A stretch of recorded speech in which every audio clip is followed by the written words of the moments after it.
Hi எல்லாருக்கும் வணக்கம். நான் உங்கள் ஃபின்லாந்து தமிழச்சி டெய்ஸி. எல்லாரும் எப்படி இருக்கிறீங்க? நான் நல்லா சூப்பராக இருக்கிறேன். இந்த வீடியோவில் ஒரு ரொட்டி ஒன்று தான் செய்து காட்டப்போகிறேன். அது கிட்டத்தட்ட போலி மாதிரி தான் இருக்கும். ஆனால் இதில் அரைச்ச இறைச்சி வச்சு உள்ளே செய்கிறது கொஞ்சம் டிஃப்ரெண்ட்டாக இருக்கும். ஸோ அது என்ன டிஃப்ரெண்ட்டுன்னு பார்க்கலாம். வீடியோவுக்கு வாங்க போகலாம். ஓகே, இதுக்காக நான் ஒரு 5 உருளைக்கிழங்கு எடுத்து சேம் சைஸில் கட் பண்ணி அவிய விட்டுறேன். அதோட ஒரு இளம் சூட்டு நீரில் ஈஸ்ட் போட்டுடலாம். அதுக்கும் ஒரு 1/4 டீஸ்பூன் போதும், நிறைய போட தேவையில்லை ஈஸ்ட். ஸோ இதை போட்டு இப்போ நல்லா மிக்ஸ் பண்ணிட்டு ஒரு 10 மினிட்ஸ் மூடி வச்சிடலாம். அதுக்கப்புறமா இப்போ உருளைக்கிழங்கு நல்லா அவிஞ்சு வந்துட்டது. இதை இருக்கா நல்லா மசிச்சு எடுத்துடலாம். நல்ல பட்டு மாதிரி மசிக்க தேவையில்லை, ஓரளவு மசிஞ்சாலே போதும். ஸோ இப்போ இதை மசிச்சிடலாம். அதுக்கு பிறகு 1/2 கிலோ எடுத்து வச்சுருக்கிறேன். ஸோ அதில் 1 டீஸ்பூன் சுகர், 1 டீஸ்பூன் சால்ட், அந்த ஈஸ்ட் வாட்டர் அதில் மிக்ஸ் பண்ணது அதையும் போட்டு, அதுக்கு பிறகு இந்த மேஷ் பண்ணி வச்சிருந்த உருளைக்கிழங்கையும் இப்போ அதோடு சேர்த்து மிக்ஸ் பண்ணிடலாம். இப்போ இதை கையாலேயே மிக்ஸ் பண்ணுங்க, ஸ்பூன் பாவிச்சா வடிவாக மிக்ஸ் பண்ணப்படாது. பொட்டாட்டோ நல்லா மசிக்கல. ஸோ கையால் நாங்கள் பிசையும் போது நல்லா மசிஞ்சு அப்படியே மாவோட சேர்ந்துடும். ஸோ அதனால தான் ஈஸ்ட் நிறைய போட தேவையில்லை.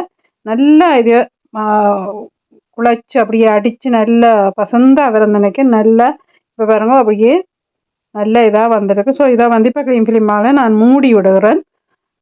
ஒரு 1 to 2 hours மூடி விட்டுடலாம்.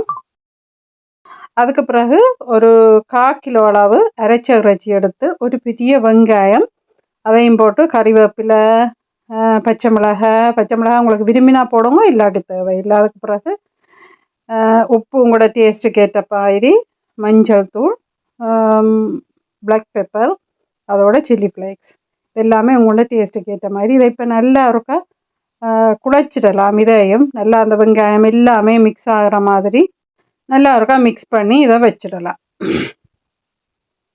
ஸோ அதுக்கு பிறகு நான் வீடியோ எடுத்த நான் நினச்சி கொண்டு அதை விட்டுட்டேன். ஸோ இதை இப்போ நான் மாவை புறம்புறம்பா எடுத்து ஒரு சப்பாத்திக்கு உருட்டுற மாதிரி உருட்டி வச்சிருக்கிறேன். ஸோ இதை நல்லா இப்போ மாவில் தொட்டு சரியாக ஒட்டும். இது நிலத்தில் நிலத்தில் இல்லை, அந்த பலகையில் சரியாக ஒட்டும்.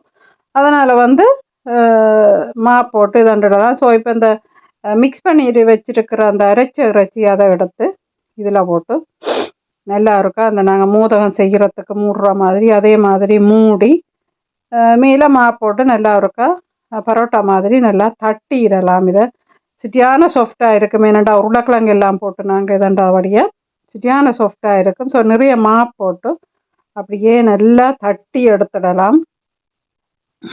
ஸோ இப்போ பாருங்க, இது மாதிரி திருப்பி தட்டுங்க. ஒரே பக்கம் தட்டினா அது அப்படியே அந்த பலகையில் ஒட்டிடும். இப்போ பக்கத்தில் நான் 2 பேன் வச்சுருக்கிறேன். ஸோ அதில் இப்போ போட்டுட்டு குக்கரை நல்லா சிம்மிலே விட்டுடுங்க. ஏனெண்டா இது உள்ளான அந்த இறைச்சியும் அவிய வேணும். ஸோ இதில் நான் சிக்கன் தான் எடுத்திருந்தேன். ஏனெண்டா சிக்கன் லேசாக அவிஞ்சிடும், ஃபாஸ்ட்டாக அவிஞ்சிடும்ன்றதுக்காக சிக்கன் தான் எடுத்து வச்சுருக்கிறேன். ஸோ மறக்காமல் சிம்மிலேயே வச்சுருங்க அந்த குக்கரை, அல்லது போனால் உள்ளான இது அவியாமல் இருக்கும். அதனால் இப்போ இது திருப்பிடலாம். பாருங்க இவ்வளோ டோஸ்ட் ஆகி வந்திருக்காண்டு.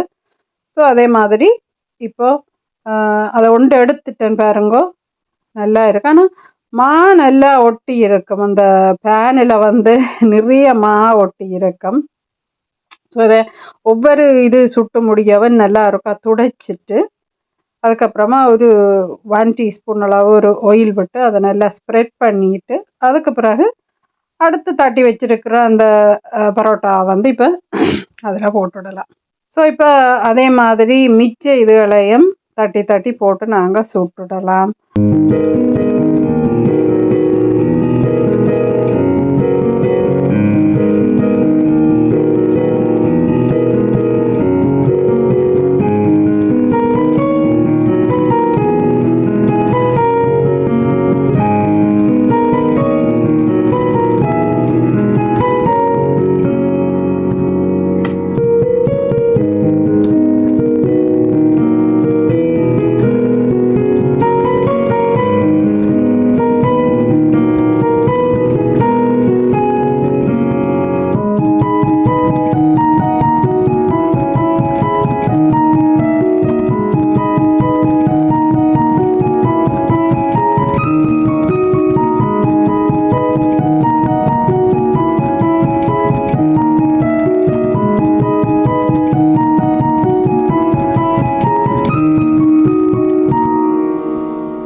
ஓகே, இப்போ இந்த பரோட்டா எல்லாம் சுட்டு முடிஞ்சுது.